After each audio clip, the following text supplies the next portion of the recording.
In the run-up to Christmas, we interrupt our normal daily readings from the Tron Church to have some special readings for Christmas.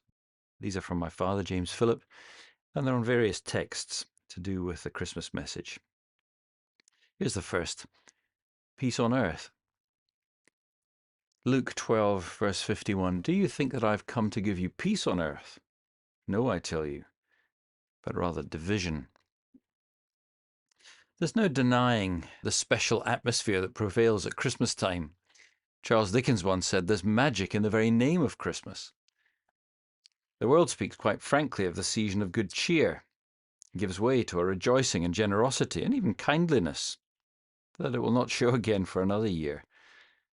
It enters, as it were, into a land of make-believe, with Christmas trees and fairy lights for a week or two.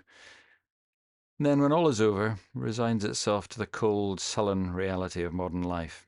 The magic is gone, and nothing's left but a rather wistful memory. And withal, there is the disturbing question asked by so many puzzled and doubting hearts, whether there can be any sort of reality in this Christmas message of peace on earth, goodwill to men, or whether, in fact, this also belongs to the realm of make-believe and fantasy. What else can it be in a world convulsed by tensions and crisis, with nation wrestling with nation for world supremacy, and everywhere men's hearts failing them for fear? But there is a simple and indeed a decisive answer to this. It's that the message of the babe of Bethlehem is only part of the story.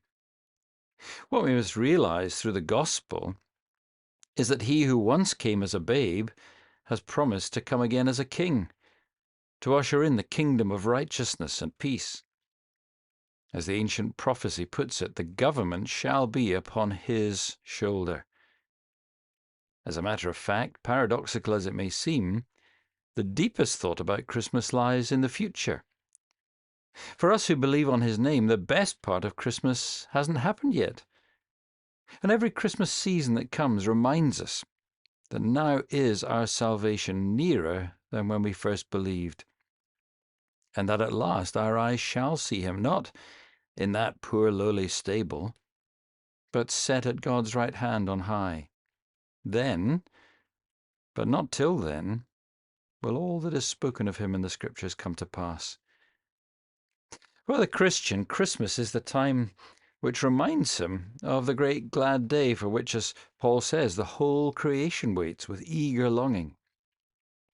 It's not only a foretaste, but a pledge of what one day will be.